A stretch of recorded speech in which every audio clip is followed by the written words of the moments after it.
Before we start, this is part number 2 of a 3-part series. If you want to follow the Max Payne series retrospectives, take a look back at my video on the first game. If you just care about Max Payne 2, then keep on watching. We're about to dive in.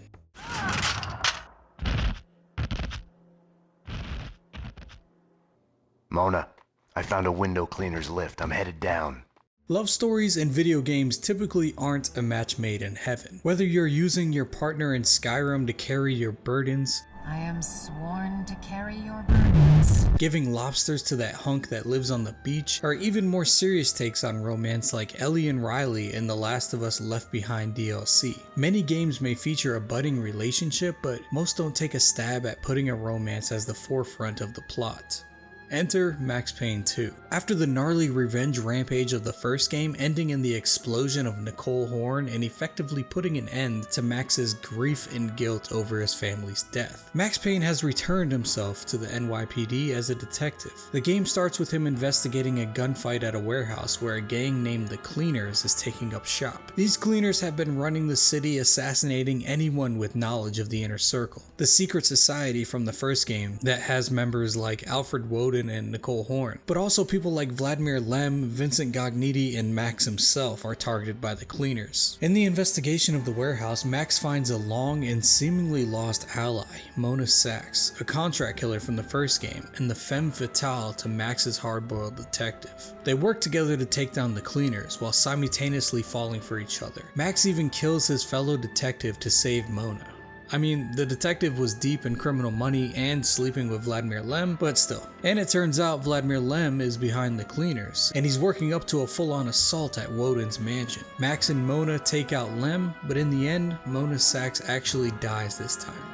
Or does she? Max again clears his name and walks away scot-free from the chaos.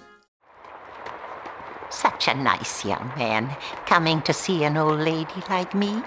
Just passing through, ma'am. Such a nice boy.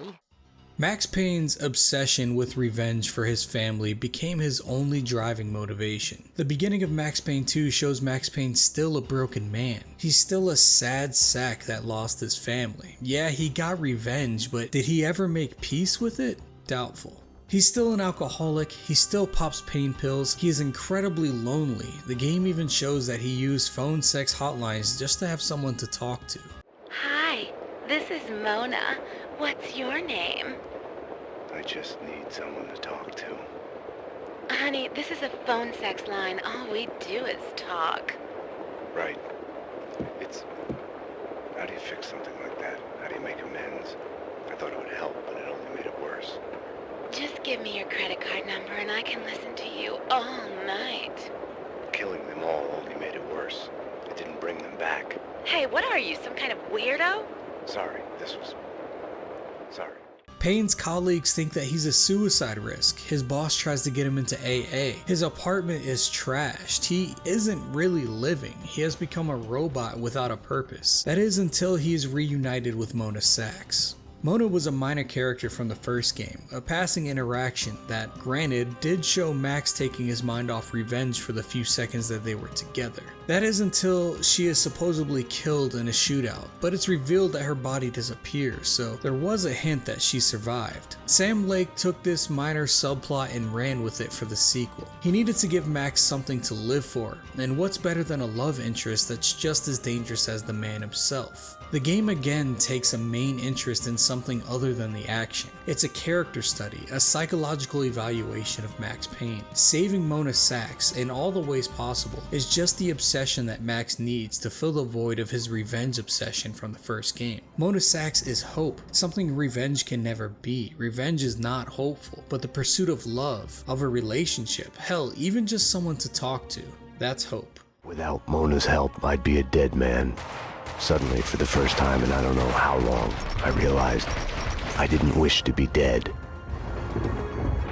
Don't get me wrong, Max Payne is still not a happy game. There's still ultra-violent murder, deep-rooted corruption, and in the end, Mona dies in Max's arms. Well, maybe. There's an alternative ending where she lives, but who knows what's really canon or even reality at this point. But for as bleak as the first game was, this game has a little glimmer of light in it. It's a redemption arc to Max as a character. As he holds Mona's body at the end, In the ending where she dies, he chooses to reflect on himself. He actually takes a look back at his life and he envisions himself as reborn. He even smiles, ending on the final notes of a dream that he had, showing that he's truly found some sort of peace. I had a dream of my wife. She was dead, but it was all right. This game was developed so quickly and so soon after the first game, there really isn't much to talk about in the ways of development. The game continued the tropes of the first game, the graphic novel inspired cutscenes, the bullet time, the noir dialogue voiced perfectly by Mr. James McCaffrey. There were some improvements given the actual budget of this game over the first. They took away face scanning on the characters, and Sam Lake's grimace is finally removed from Max Payne's face and replaced with an actual actor, Timothy Gibbs. The combat is improved slightly, it's a tad more forgiving, and the AI lightens itself up so you don't get insta-gibbed as often, and it has a much improved Ragdoll physics engine using the Havoc software. That is a ton of fun to play with throughout the game. It's safe to say that the action is not lacking at all.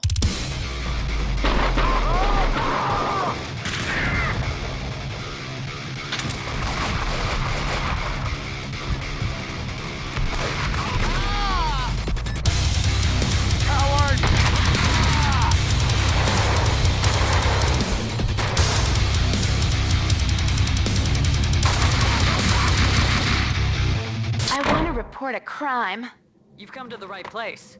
Okay, so my boyfriend, the loser jerk, sits on his ass all day and keeps playing these stupid video games. You know, stupid Dick Justice and stuff. Doesn't go to work, gives me no thought. Unfortunately, being a jerk is not a crime.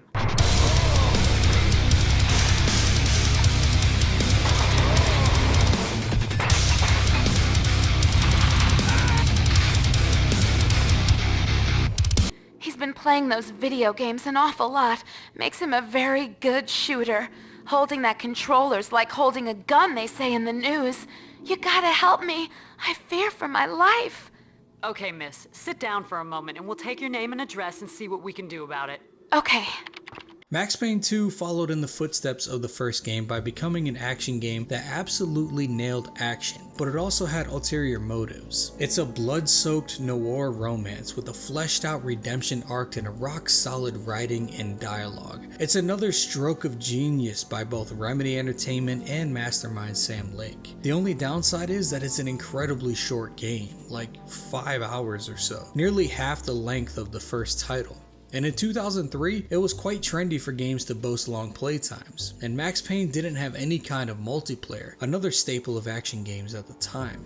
So while the game was praised and critically acclaimed, it saw a reduction of sales in comparison to the first game. It was definitely still a profit, but this game was no longer just for the benefit of Remedy. Rockstar and Take-Two also funded and put their name on the project, and they aren't too keen on not making significant profits. This resulted in Rockstar shelving Max Payne for a third iteration, effectively ending the series for the foreseeable future. Remedy wasn't upset by this. They were a little tired of Max, and Sam Lake had his writing hand itching for something fresh. Something with a few different inspirations than what inspired Max Payne. Inspirations like Twin Peaks, Stephen King, and Silent Hill. They partnered with Microsoft to bring a top-tier exclusive to the 360, and my absolute favorite title by Remedy to date, Alan Wake. So with Rockstar letting Max Payne gather dust on the shelf and Remedy moving on to bigger and better things, fans of the series were left with the conclusion of the second game, which is a beautiful ending in my opinion, but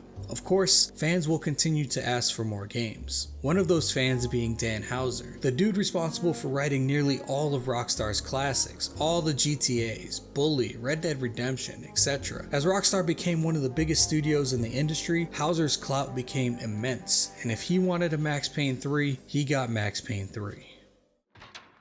For crying out loud, is it too much to ask for some privacy? I'll be out when it's done. Tune in next time for a third and final installment of Max Payne. As always, thank you for watching. Peace.